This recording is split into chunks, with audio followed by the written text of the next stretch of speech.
அதற்கு பிறகு ரசூலுல்லாஹ்வுடைய வாழ்க்கை எப்படி இருந்தது தெரியுமா? அன்னை ஆயிஷா ரலியல்லாஹு அன்ஹா அறிவிக்கிறார்கள், சஹீஹ் புகாரில் வரக்கூடிய ஹதீஸ், அவர்கள் அறிவிக்கிறார்கள், அல்லாஹ்வின் தூதர் இறுதி நேரத்தில், அந்த இரவுடைய இறுதி நேரத்தில் அல்லாஹ்வுக்காக எழுந்திருச்சு தொழுகை நிலைநாட்டுவார்கள். தஹஜ்ஜுடைய தொழுகை, நஃபிலான தொழுகை, இரவு தொழுகை தொழுவார்கள். ஒரு முறை அல்லாஹ்வின் தூதர் இவ்வளவு தொழுது அவர்களுடைய கால்கள் வீங்கிடுச்சுன்னு சொல்றாங்க. ஆயிஷா ரலியல்லாஹு அன்ஹா எவ்வளவு தொழுதிருக்காங்க? கால்கள் வீங்குற அளவுக்கு தொழுதிருக்காங்க. ஆனா நமக்கு இன்னைக்கு 10 நிமிஷம் தொழுறதுக்கு டைம் இல்லை. 10 நிமிஷம் சின்ன சூறாக்கள் படித்து நம்மளுடைய தொழுகை முடிந்துவிடும். ஆனால் அதற்கும் நம்மிடம் நேரம் இல்லை. ஹய்யா அலஸ் ஸலாஹ், ஹய்யா அலல் ஃபலாஹ், பாங்குடைய ஓசை சத்தம் நமக்கு கேட்கும், நம்மளுடைய காதுகளில் வரும். ஆனால் அந்த வியாபாரத்தில் மூழ்கி கொண்டிருப்போமே தவிர இந்த தொழுகைக்கு வராமல் அதே இந்த உலகத்தில் நாங்கள் வாழ்ந்து கொண்டிருப்போம். ஆனால் இந்த தொழுகைக்கு வர முடியாது. அப்படிதான் நம்மளுடைய நிலைமை.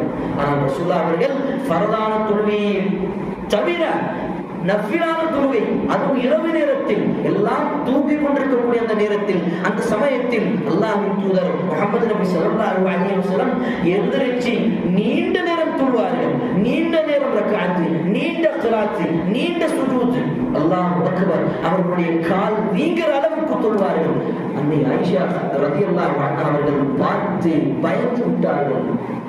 அவர்கள் பார்த்து வேண்டு கேட்டார்கள், யா ரசூலல்லாஹ், உங்களுடைய முன்பின் பாவங்கள் எல்லாம் மன்னிக்கப்பட்டது, உங்களுடைய எல்லா பாவங்களும் அல்லாஹ் மன்னித்து விட்டான், இதற்கு பிறகும் நீங்கள் ஏன் இவ்வளவு இபாதத்? அல்லாஹ்வின் தூதர் ஸல்லல்லாஹு அலைஹி வஸல்லம் சொன்னார்கள், அஃபலா அகூன அப்தன் ஷகூரா. யா ஆயிஷா, என்னுடைய மனைவி ஆயிஷாவே, நான் என்னுடைய இறைவனிடத்தில் நன்றியுள்ள ஒரு மனிதனாக இருக்க வேண்டாமா? சுப்ஹானல்லாஹ். அல்லாஹ்விடம் அல்லாஹ்வின் தூதர் ஒரு நன்றியுள்ள ஒரு அடியானாக இருக்க ஆசைப்பட்டார்கள். அதுதான் அமலின் தொடர்ச்சி. ஃபர்தான தொழுகை மட்டுமல்லாமல் நஃபிலான தொழுகை, இரவு நேரத்தில் தஹஜ்ஜுடைய தொழுகையிலும் அதை கடைபிடித்து தினந்தோறும் தொழக்கூடியவர்தான் முஹம்மது நபி ஸல்லல்லாஹு அலைஹி வஸல்லம்.